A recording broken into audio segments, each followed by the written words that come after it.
सभी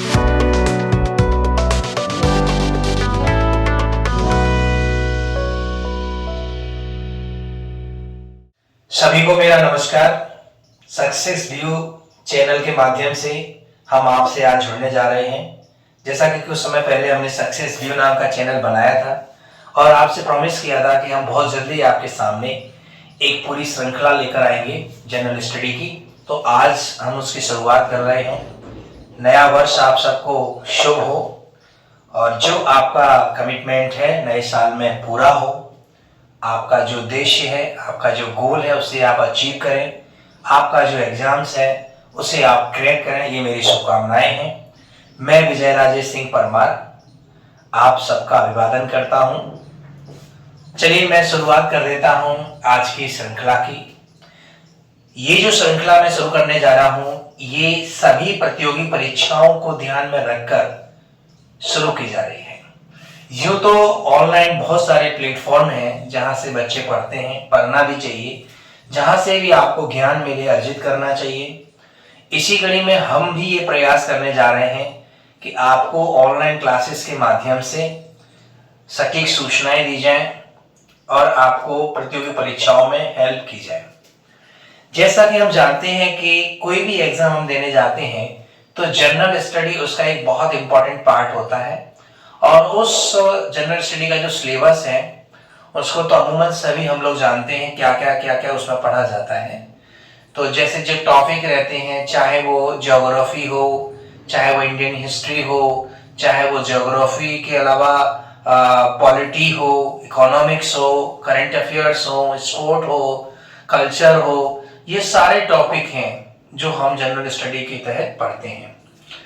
क्योंकि हम जानते हैं कि आज हम देख रहे हैं कि देश के अंदर संविधान को लेकर एक चर्चा हो रही है, क्योंकि इस समय भारत देश हमारे संविधान की 75वीं वर्षगांठ मना रहा है। तो इसी संदर्भ में हमने देखा कि कुछ दो एक दिन पहले हमने संसद में देखा कि वहां पर भी संविधान पर एक चर्चा हुई है। तो इसीलिए इस पूरे जो जनरल स्टडी के जो जितने भी टॉपिक हैं उसमें सबसे पहले हमने टॉपिक संविधान को चुना। उस संविधान टॉपिक को चुनने के पीछे का कारण यह है कि अभी देश के अंदर संविधान को लेकर 75वीं वर्षगांठ मनाई जा रही है और हमारी सर्वोच्च संस्था संसद में इस पर विमर्श हो रहा है। तो क्यों ना हम लोग भी इस पर विमर्श आरंभ करें। दोस्तों, ये जो टॉपिक है जो मैं जनरल स्टडी के कर रहा हूं ये प्रतियोगी परीक्षा देने वाले छात्रों के लिए तो महत्वपूर्ण है ही। इसके अलावा भी जो भारतीय नागरिक, जो लोग केवल नॉलेज के पर्पज से भी जानना चाहते हैं कि हमारा संविधान क्या है या हमारा संविधान कैसे बना, हमारे संविधान को बनाने में किन किन लोगों का महत्वपूर्ण योगदान रहा, उनके बारे में वो उनकी जिज्ञासा है जानने की, तो उनके लिए भी ये वीडियो काफी हेल्पफुल होगा।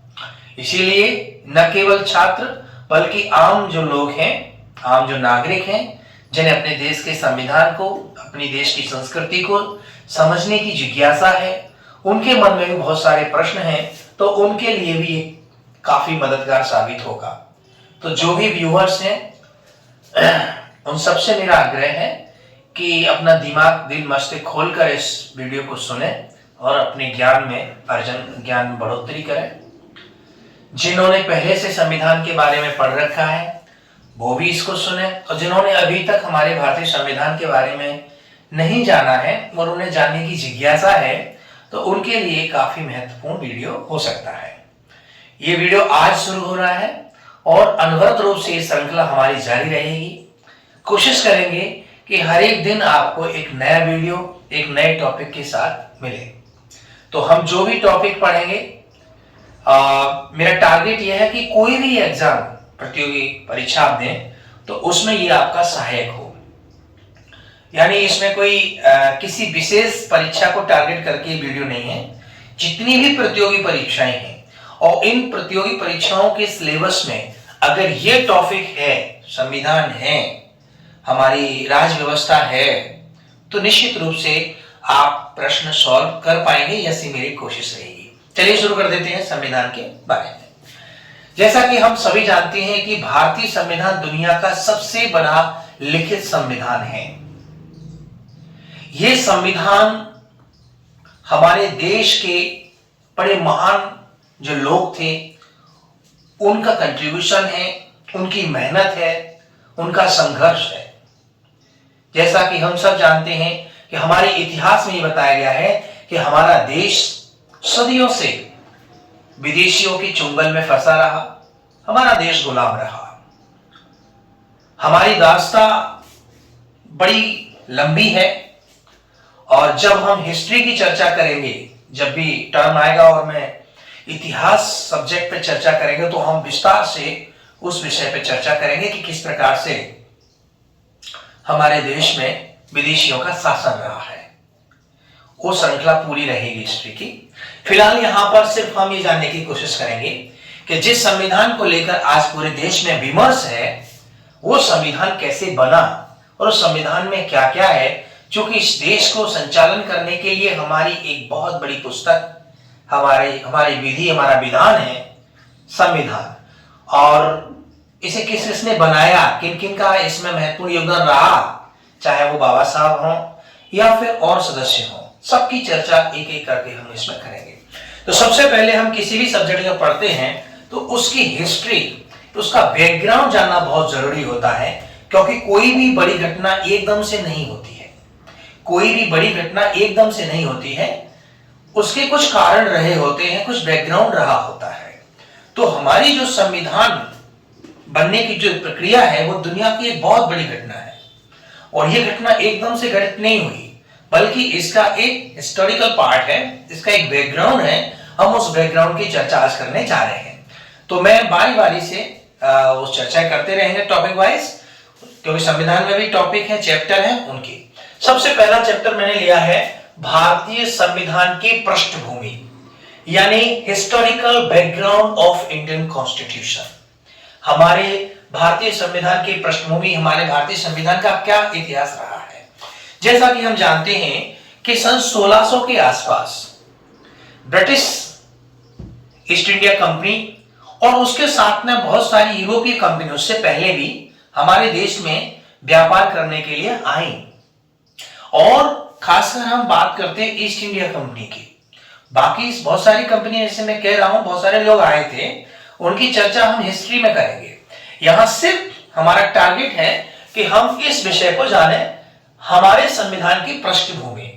और हमारे संविधान की पृष्ठभूमि में ईस्ट इंडिया कंपनी, जो वहां की एलिजाबेथ फर्स्ट, वहां की जो महारानी थी इंग्लैंड की, उनके आदेश से या उनकी अनुमति से हमारे देश में व्यापार करने के लिए आई थी और उसने हमारे देश में व्यापार किया। व्यापार करने के साथ साथ में ईस्ट इंडिया कंपनी ने इतना जबरदस्त माहौल यहां पर क्रिएट कर दिया कि वो यहां की अन्य व्यवस्थाओं में भी हस्तक्षेप करने लगे। यानी यहां की जो प्रशासनिक व्यवस्था थी उसमें हस्तक्षेप ईस्ट इंडिया कंपनी का होने लगा था। आपको याद होगा, जब हिस्ट्री में आपने सुना भी होगा, हम पढ़ेंगे भी आगे, कि ईस्ट इंडिया कंपनी ने यहां आकर व्यापार किया, साथ साथ में हमारी शासन, प्रशासनिक, हमारी व्यवस्था में हस्तक्षेप किया। और उसका परिणाम यह हुआ कि हमारे देश में प्लासी का युद्ध हुआ। प्लासी की जो लड़ाई हुई वो 1757 में हुई। प्लासी की लड़ाई बंगाल के नवाब और ईस्ट इंडिया कंपनी के बीच में हुई। हिस्ट्री में इस पर चर्चा करेंगे विस्तार से। और उसमें बंगाल के नवाब को ईस्ट इंडिया कंपनी ने हरा दिया। और इससे यह साबित हो गया कि उस समय की हमारे देश की एक बहुत बड़ी शक्ति थी बंगाल के नवाब के रूप में, उसको एक कंपनी ने परास्त कर दिया और हमारी शासन प्रशासन प्रक्रिया में उन्होंने हस्तक्षेप कर दिया। राजस्व उनके अंडर में चला गया पूरा। तो कहने का मेरा अर्थ है कि एक तरह से चाहे वो प्लासी की लड़ाई हो या बक्सर का युद्ध हो, इसके बाद तो ये डिसाइड हो गया कि भारत पर ईस्ट इंडिया कंपनी शासन करेगी। और ईस्ट इंडिया कंपनी ने इतने बड़े स्तर पर यहां पर हस्तक्षेप किया कि इंग्लैंड की जो सरकार थी उसके भी कान खड़े हो गए। यानी इंग्लैंड की सरकार ने पहले सोचा था कि ये कंपनी है, व्यापार कर रही है, बिजनेस कर रही है, नो प्रॉब्लम। आज भी बहुत सारी कंपनियां हैं जो दूसरे देशों में जाकर व्यापार करती हैं, तो कोई प्रॉब्लम नहीं है, सरकार उनको सपोर्ट करती है। लेकिन ये एक ऐसी कंपनी थी, ईस्ट इंडिया कंपनी, कि इंग्लैंड की सरकार से ऊपर निकल गई। तो उसके बाद फिर सरकार ने कंसीडर किया कि भाई ये कंपनी साधारण नहीं है, ये कंपनी साधारण नहीं है, ये तो इंग्लैंड की सरकार से ऊपर जा रही है। आर्थिक रूप से इंग्लैंड की सरकार से मजबूत ईस्ट इंडिया कंपनी, और पूरे भारत में उसने अपने व्यापार का फैलाव किया। तो उसके बाद इंग्लैंड की सरकार ने, इंग्लैंड के शासन ने ईस्ट इंडिया कंपनी को रिकॉग्नाइज किया, अटेंशन किया, और तब उन्होंने कुछ कानून बनाए। ईस्ट इंडिया कंपनी पर कंट्रोल करने के लिए ब्रिटिश गवर्नमेंट ने, इंग्लैंड की सरकार ने कुछ कानून बनाना शुरू किए, और उन कानूनों के माध्यम से ईस्ट इंडिया कंपनी को कंट्रोल किया। बहुत सारे कानून बने, और वो जितने भी कानून बने वो हमारे संविधान का बैकग्राउंड बना।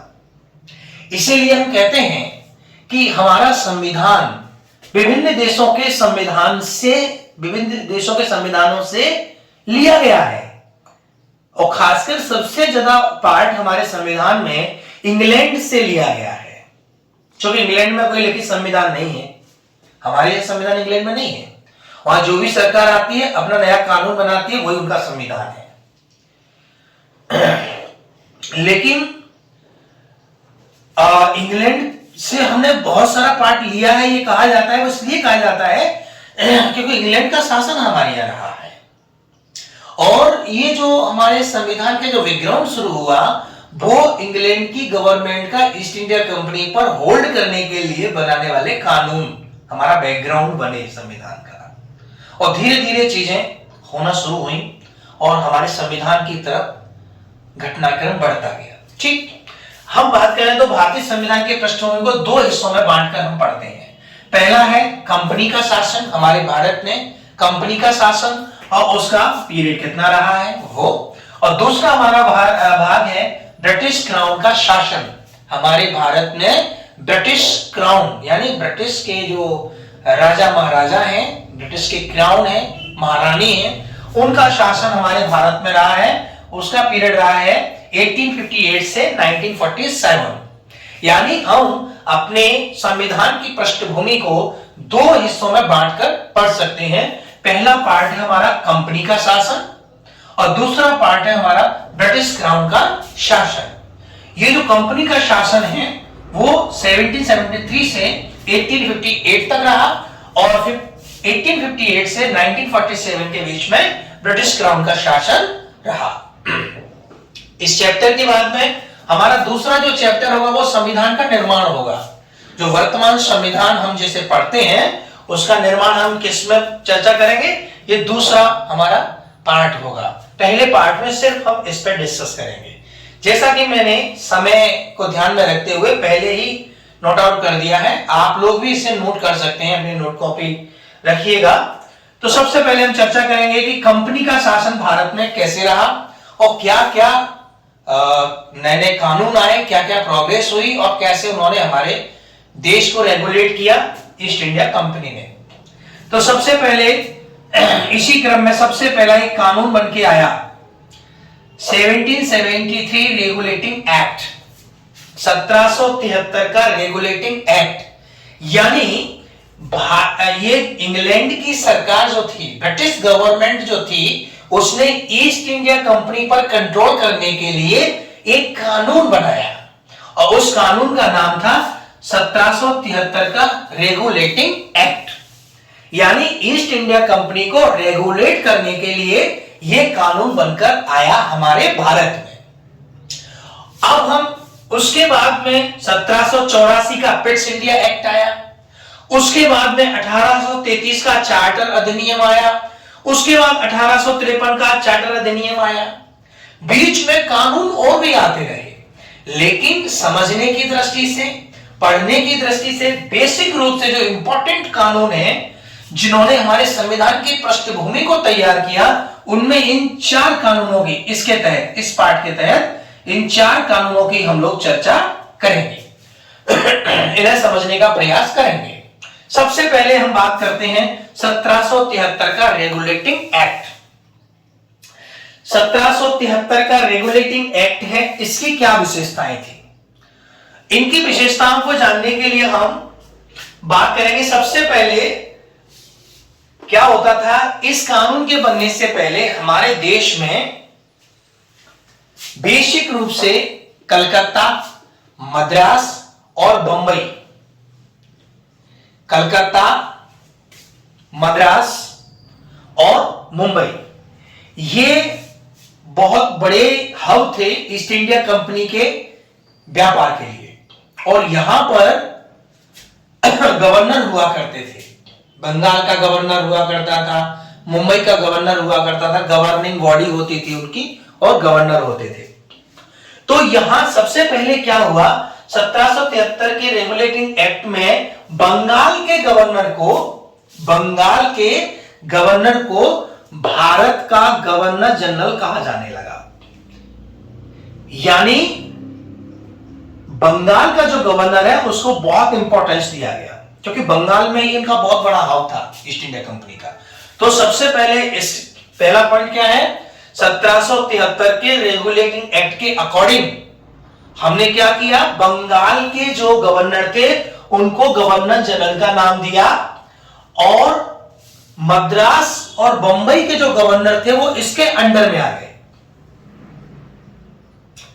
मद्रास और बंबई के जो गवर्नर थे वो किसके अंडर में आ गए, कलकत्ता गवर्नर जनरल के अंडर में आ गए।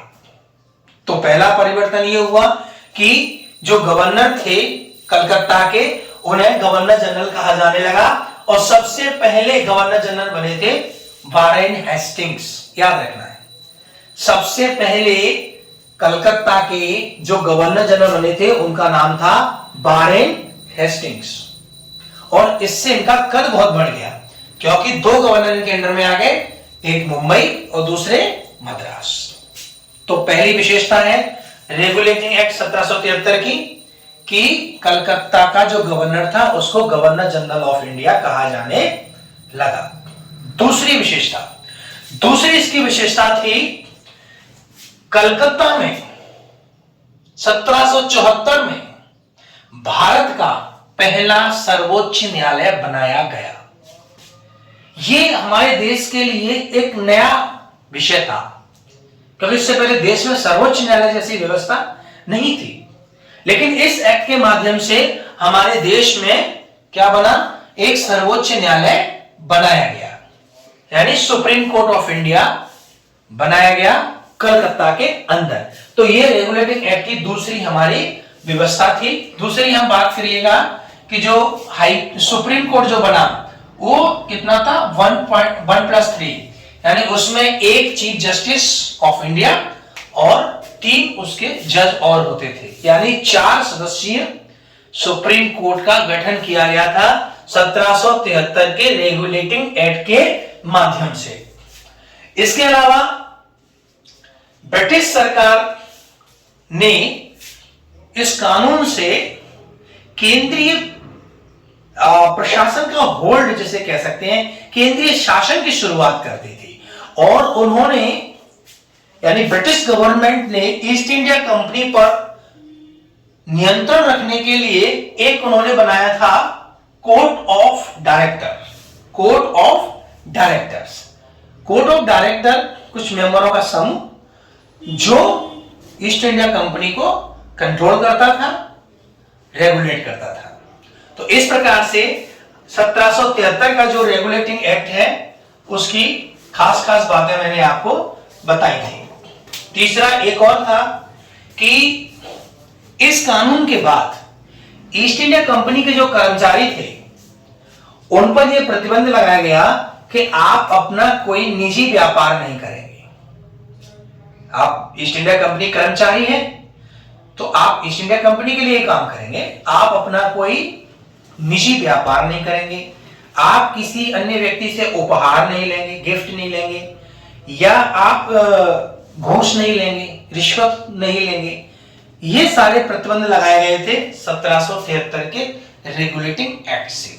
तो इस प्रकार से ये 1773 का रेगुलेटिंग एक्ट था। इस एक्ट के माध्यम से क्या हुआ कि ब्रिटिश गवर्नमेंट ने ईस्ट इंडिया कंपनी पर कंट्रोल करना शुरू कर दिया था। तो इस प्रकार से खास खास बातें याद रखिएगा कि रेगुलेटिंग एक्ट की क्या खास बात है। दूसरा हमारा एक्ट है, उसका नाम है 1784 पिट्स इंडिया एक्ट। यह भी बेहद महत्वपूर्ण है। पिट्स इंडिया एक्ट, कभी भी याद रखना जब कोई एक्ट आता है तो वो एक्ट तब आता है जब पहले वाले एक्ट में कुछ कमियां हो, उस पहले वाले एक्ट में कोई सुधार करना हो, पहले वाले एक्ट को और मजबूत करना हो, यानी हमारे पहले वाले जो एक्ट है, पहले वाला जो कानून है, उसमें कुछ हमें परिवर्तन करना हो तो हम एक दूसरा एक्ट लेके आते हैं।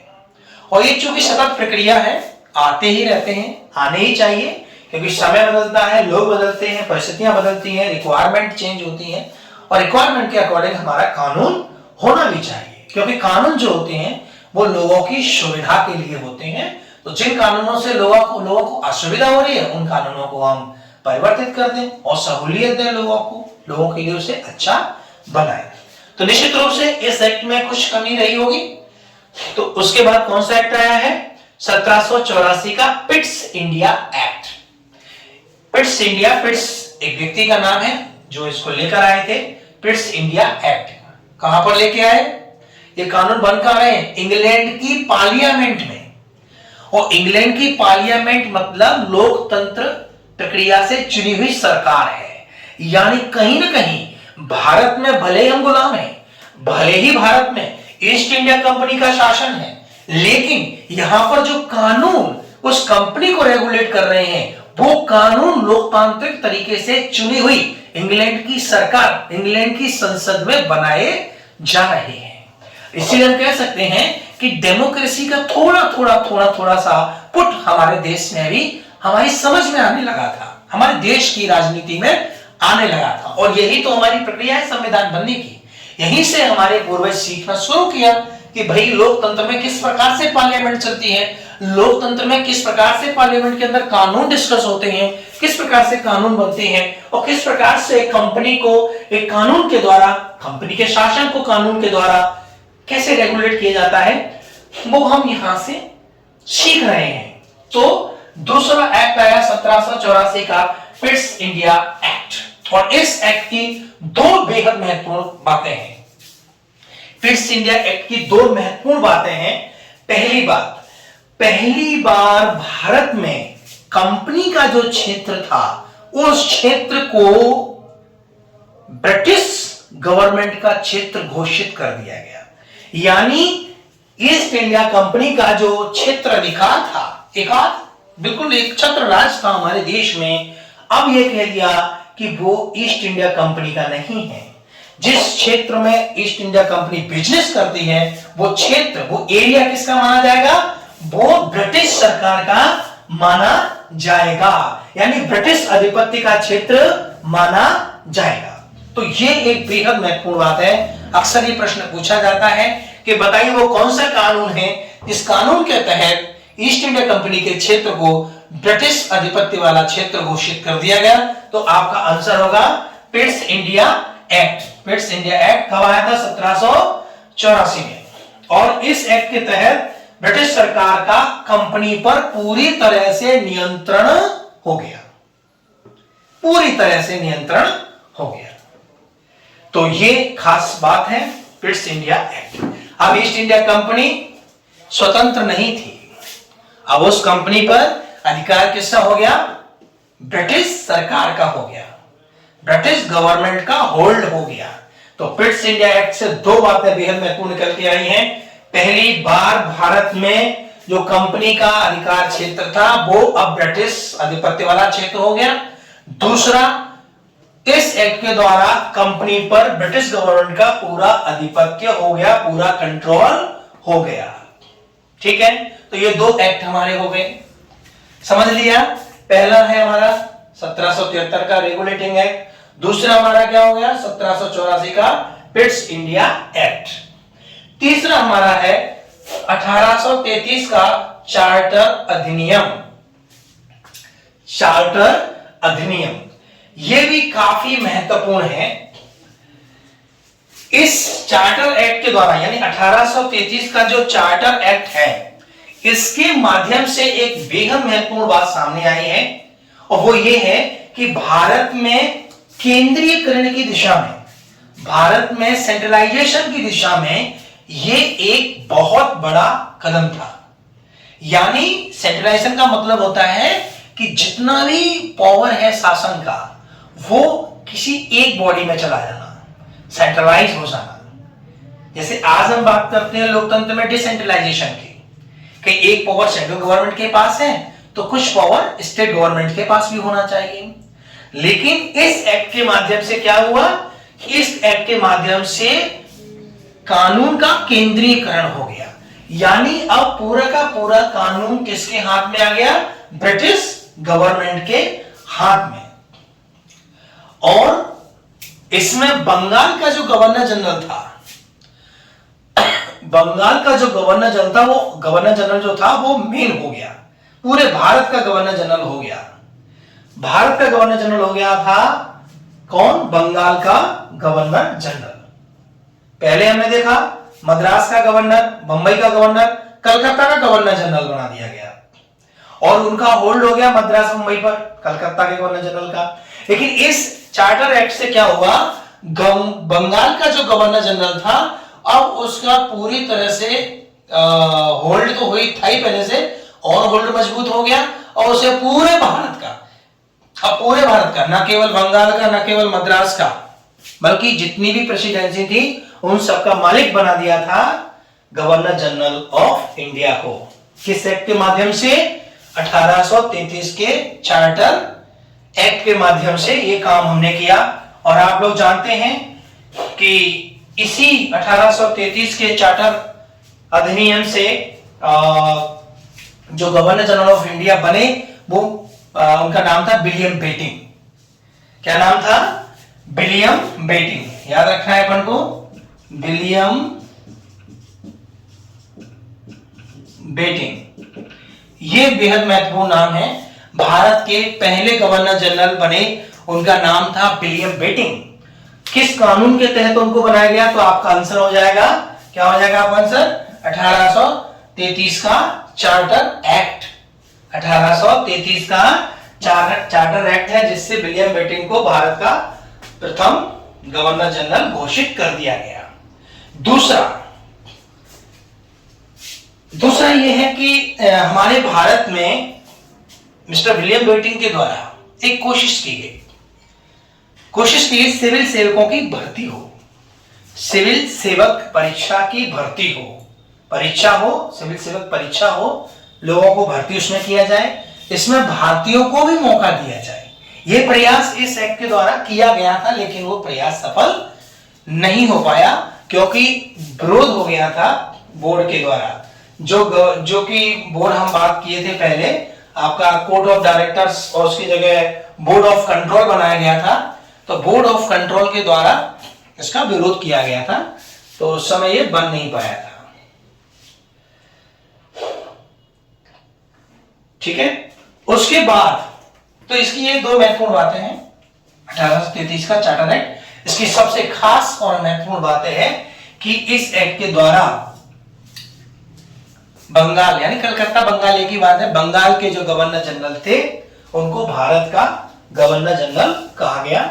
और वो पहले गवर्नर जनरल बनने वाले व्यक्ति कौन थे, विलियम बेटिंग। ठीक है, इसके बाद अगला चार्टर एक्ट आया 1853। 1853 का चार्टर एक्ट। 1853 का जो चार्टर एक्ट आया है उसकी कुछ खास बातें हैं। इसमें जो गवर्नर जनरल की काउंसिल थी, जो विलियम बेटिंग की काउंसिल थी, काउंसिल मतलब परिषद, परिषद का मतलब इसमें कोई सदस्य होंगे, तो 6 सदस्यीय एक काउंसिल होती थी, उसमें 6 मेंबर होते थे और वो 6 मेंबर यहाँ के शासन प्रशासन को रेगुलेट करते थे। तो 1853 में या 1853 के चार्टर अकाउंट से क्या हुआ कि जो गवर्नर जनरल थे उनके जो डिपार्टमेंट थे या उनके जो विषय थे उनको अलग अलग कर दिया गया, यानी विधायी और प्रशासनिक दोनों कार्य अलग अलग कर दिए गए।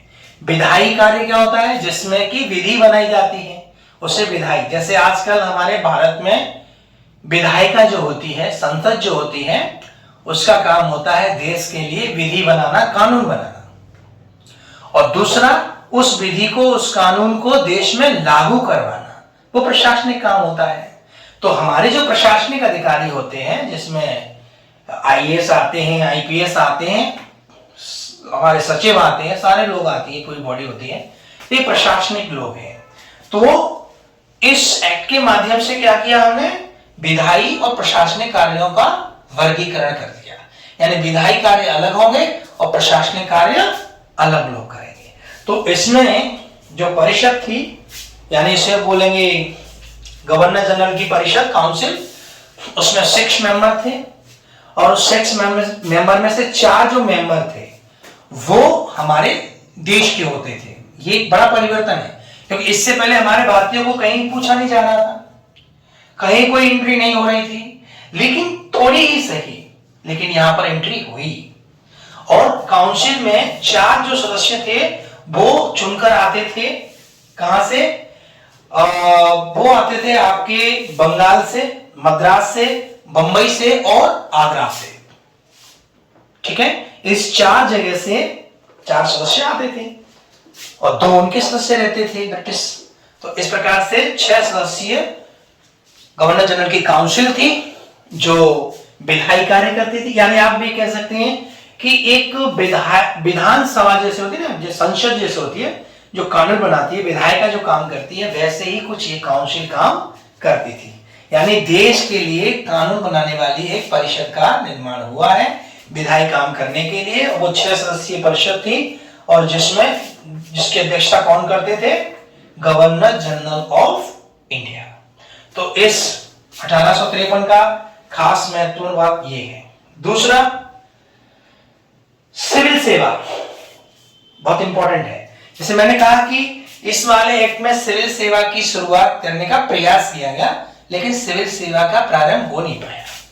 लेकिन 1853 के चार्टर अधिनियम के माध्यम से भारत में सिविल सेवकों की खुली प्रतियोगी परीक्षा होने लगी और उसमें भारतीय भी पार्टिसिपेट कर सकते थे। तो ये एक परिवर्तन होने आया है ना, क्योंकि इससे पहले हम इन सारी व्यवस्थाओं से अपरिचित थे। और आपको पता है कि हमारे संविधान में ये जो व्यवस्थाएं आप पढ़ रहे हैं, कुछ कुछ व्यवस्थाएं हमारे संविधान के, वर्तमान संविधान में समाहित हैं। तो इस प्रकार से ये जो कंपनी का शासन चला हमारे भारत में, उसके कुछ महत्वपूर्ण जो कानून थे, 1773 का रेगुलेटिंग एक्ट हो, चाहे वो 1784 का पिट्स इंडिया एक्ट हो, या 1833 का चार्टर एक्ट हो, या फिर 1853 का 1853 का चार्टर एक्ट हो, ये सब महत्वपूर्ण है। ये कानून है जो कि भारत में ईस्ट इंडिया कंपनी को मजबूती से कंट्रोल करने के लिए ब्रिटिश सरकार के द्वारा बनाए गए थे। सबसे खास बात, इसमें कानून का केंद्रीकरण किया गया, यानी पूरी की पूरी ताकत ब्रिटिश गवर्नमेंट के पास आ गई। ईस्ट इंडिया कंपनी सिर्फ एक कंपनी के रूप में काम करने लगी, व्यापार का काम करने लगी। लेकिन ईस्ट इंडिया कंपनी के बहुत अत्याचार हो गए देश के अंदर, बहुत अत्याचार हुए ईस्ट इंडिया कंपनी के। भारत का हर एक नागरिक त्राहि त्राहि बोल रहा था। और इससे ऐसा नहीं है कि ब्रिटिश लोग परिचित नहीं थे, ब्रिटिश गवर्नमेंट भी परिचित थी, लेकिन शोषण की कह सकते हैं लिमिट क्रॉस हो गई। इतना शोषण किया ईस्ट इंडिया कंपनी ने हमारे देश में कि ये एक्ट बन तो रहे थे, कानून तो बन गए, लेकिन शोषण बंद नहीं हुआ। ईस्ट इंडिया कंपनी को यह भी समझ में आ गया था कि जिस प्रकार से ब्रिटिश पार्लियामेंट, जिस प्रकार से ब्रिटिश सरकार हमारे ऊपर कंट्रोल करती जा रही है, निश्चित रूप से हमारा शासन समाप्त होने वाला है। और यह सोच ईस्ट इंडिया कंपनी के दिमाग में चल रही थी, इसीलिए उन्होंने अपनी शोषणकारी नीतियों को और बढ़ा दिया, यानी और ज्यादा तबाही हमारे देश में मचने लगी, और ज्यादा लूट खरोच भ्रष्टाचार हमारे देश में होने लगा, क्योंकि ईस्ट इंडिया कंपनी समझ गई थी कि हम जाने वाले हैं और जाते जाते हम देश को खोखला करके जाएंगे। तो ये प्रवृत्ति ईस्ट इंडिया कंपनी की हमारे देश में चल रही थी, और उसका परिणाम यह हुआ कि 1857 की क्रांति हुई। 1857 की क्रांति का तात्कालिक कारण चर्बी वाले कारतूस थे, लेकिन तात्कालिक कारण नहीं, ये सारे कारण भी उस 57 की क्रांति के लिए जिम्मेदार थे, क्योंकि ये ईस्ट इंडिया कंपनी का शासन चल रहा है, और ईस्ट इंडिया कंपनी का शासन मतलब शोषण का शासन था, यानी वो भारतीयों का शोषण करने वाली कंपनी बन गई थी। और इसीलिए इस कंपनी के खिलाफ हमारे भारतीयों के दिल में एक रोष था, एक गुस्सा था, और उसका प्रतिफल था 1857 की महान क्रांति। तो इस प्रकार से ये सारा कंपनी का शासन है जिसका हमने डिस्कस किया। इसके बाद क्या हुआ, मैंने बोला था ना कि 1857 की क्रांति विस्तार से हम इसको इतिहास में पढ़ेंगे कि 1857 की क्रांति कैसे हुई, कहां हुई और उसका परिणाम क्या हुआ। लेकिन इसका परिणाम जो मैं अभी यहां चर्चा करूंगा, इसका परिणाम हुआ कि ईस्ट इंडिया कंपनी का शासन समाप्त कर दिया गया, और ईस्ट इंडिया कंपनी जब भारत पर शासन किसका हो गया, ब्रिटिश सरकार का, ब्रिटिश क्राउन का, यानी आसमान से टपके खजूर पर लटके। इससे हमें कोई खास फर्क नहीं पड़ेगा, लेकिन हां हमारी जो देश को रेगुलेट करने वाली बॉडीज हैं वो चेंज हो गई है, तो वही के सारे लोग, लेकिन व्यापारी लोगों का जो शासन था वो अब थोड़ा अपन कह सकते हैं कि डेमोक्रेटिक तरीके से चुनी हुई ब्रिटिश गवर्नमेंट के द्वारा हमारे देश में शासन अपने हस्त कर लिया, और उसको कहते हैं ब्रिटिश क्राउन का शासन। और इसका पीरियड रहा है 1858 से 1947। तो ये जो चर्चा थी एक हिस्सा था हमारी पृष्ठभूमि का 1773 से 1858 के बीच का। अगले हिस्से में हम बात करेंगे ब्रिटिश क्राउन के शासन।